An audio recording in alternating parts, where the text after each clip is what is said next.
Assalamualaikum warahmatullahi wabarakatuh.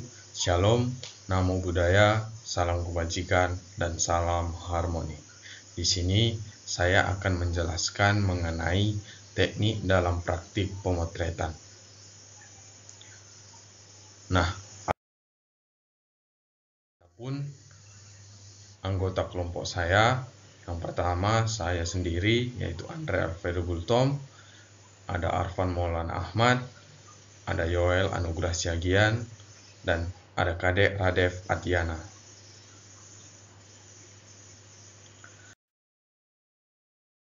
Topik yang akan saya bahas yaitu yang pertama, sikap dasar dalam pemotretan. Yang kedua, teknik-teknik dalam pemotretan. Dan yang ketiga, beberapa saran dalam objek pemotretan objek.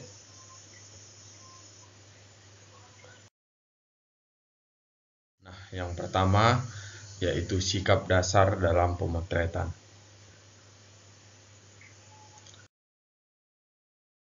Sikap dasar dalam pemotretan yang pertama, cara memegang kamera.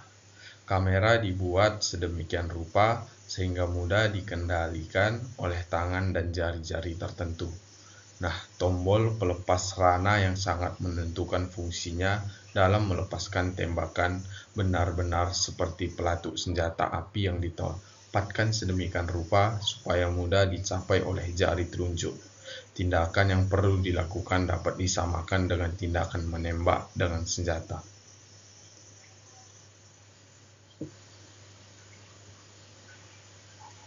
Yang kedua, dalam pengambilan sudut kamera. Bahasa pengambilan gambar. Seorang fotografer harus mengetahui bahasa pengambilan daerah pemotretan. Bahasa pengambilan gambar sangat penting jika ingin memotret berdasarkan pesanan atau menerjemahkan bahasa visual pada naskah slide.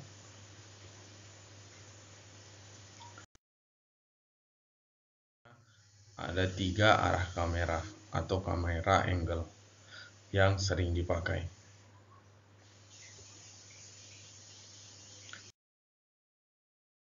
Bird eye view, arah kamera dengan perumpamaan pandangan burung yang sedang terbang di angkasa dan melihat ke arah darat. Nah, pengambilan gambar ini mengesankan benda atau subjek di bawahnya terlihat kecil.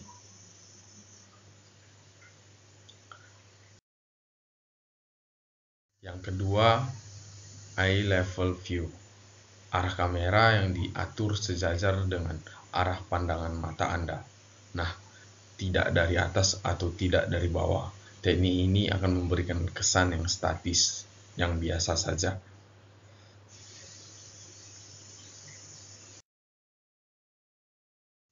Yang ketiga ada low level view. Pengambilan foto ini biasanya disebut frog eye view. Sudut kamera didapat dengan jongkok atau kamera yang mendongak ke atas.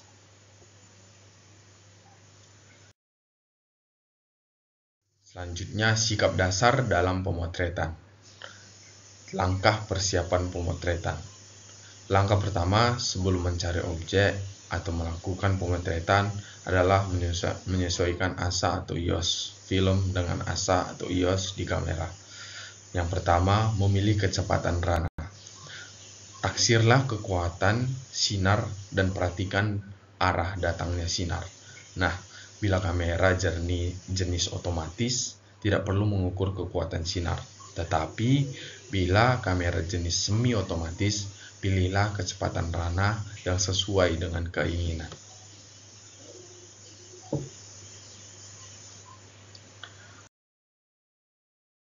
Memilih bukaan diafragma. Dalam menilai kekuatan atau kualitas sinar, Anda dapat menentukan hendak memotret menantang matahari atau membelakangi matahari. Yang ketiga, latar belakang. Nah, latar belakang dalam pemotretan sering diabaikan. Misalnya, latar belakang tembok putih jika disinari matahari membuat silau gambar. Di samping itu, membuat gambar membosankan, kecuali bila maksudnya membuat pas foto. Yang keempat, komposisi. Mengatur penempatan objek di dalam bingkai gambar, disebut juga dengan komposisi. Nah, benda yang mendatar dibuat dalam posisi kamera horizontal. Benda yang tinggi, seperti pohon atau manusia berdiri, bila kita memotret secara keseluruhan, posisikan kamera berdiri atau format vertikal.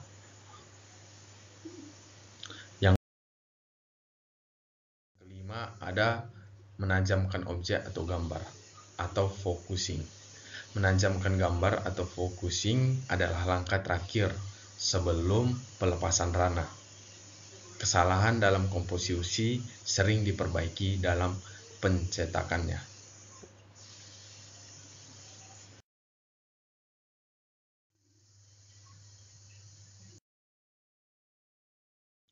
Yang keenam, ada momen. Selesai penajaman gambar, Anda tinggal menunggu sikap apa yang akan diambil oleh objek. Nah, bila Anda hendak memotret pacuan kuda, kamera Anda telah ada, fokuskan pada trek. Treknya seperti di lapangan yang dilalui oleh kuda.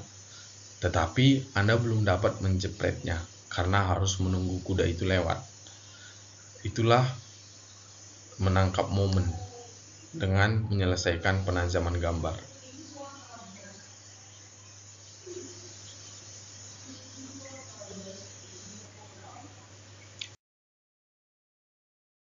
Yang kedua, teknik-teknik dalam pemotretan objek.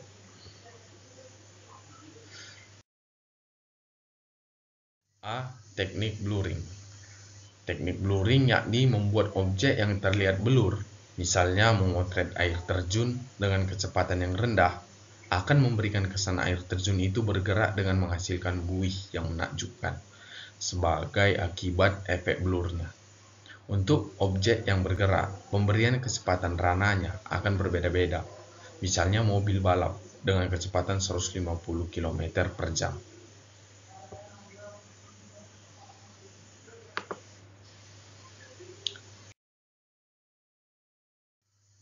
Yang kedua, teknik panning. Teknik ini adalah teknik yang dikatakan paling sulit dilakukan karena Anda harus merencanakan dengan baik dan perbanyak latihan.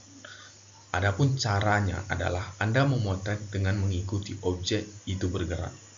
Sebelum itu perlu direncanakan dan dipersiapkan alat pemotretan, posisi untuk fokus pemotretan.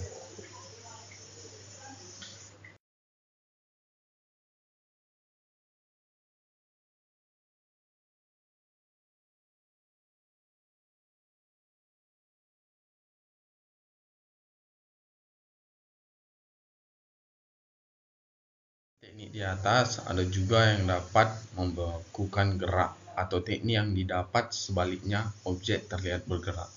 Teknik yang dapat membekukan gerak objek atau subjek ada dua, yaitu teknik freezing dan levitasi. Contoh foto freezing misalnya muncratnya air bir dalam botol atau jatuhnya air hujan membasahi tanah. Sedangkan pada levitasi subjeknya lebih banyak pada orang yang terlihat mampu melayang. Sedangkan pada levitasi subjeknya lebih banyak pada orang yang terlihat melayang, artinya pada levitasi melayang dibuat sealami mungkin. Misalnya subjek terlihat terbang melayang dengan raut wajah santai. Teknik levitasi subjeknya didandani secara khusus dengan baju didesain khusus tidak ikut berkibar terlalu keras.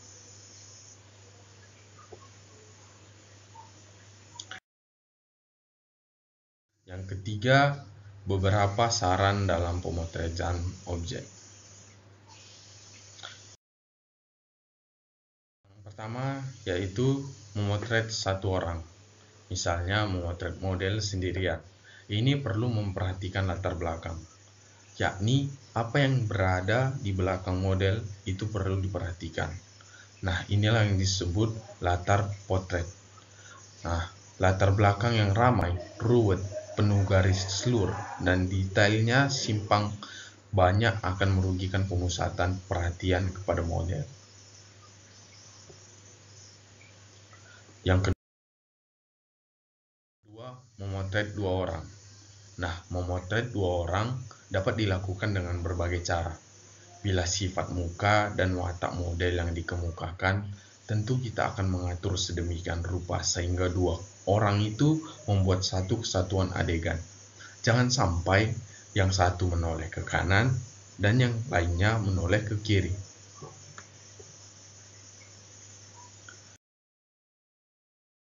Memotret 3 orang atau 4 orang. Nah, memotret 3 orang atau 4 orang dapat diatur sebagai bahan suatu peristiwa. Misalnya bersama-sama mengerjakan suatu pekerjaan atau seperti pada gambar di samping ini. Nah, mereka sedang merayakan hari ulang tahun. Anak berada di tengah-tengah dan sedang menghadapi kue.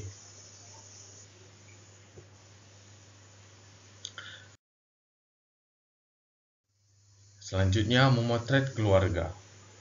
Potret sekeluarga, ayah, ibu, dan anak-anaknya dapat disusun secara formal, seperti pada gambar di samping ini. Nah, di mana anjingnya tidak pula ketinggalan semuanya. Mereka semua tertawa gembira dan pakaian tidak formal bisa memberikan kesan suasana informal pada foto ini.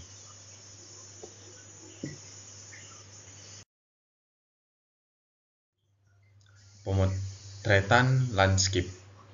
Nah, pemotretan ini biasanya disebut memotret pemandangan atau memotret dengan latar belakang yang luas, yakni memotret gedung dengan pemandangan alam atau memotret pegunungan.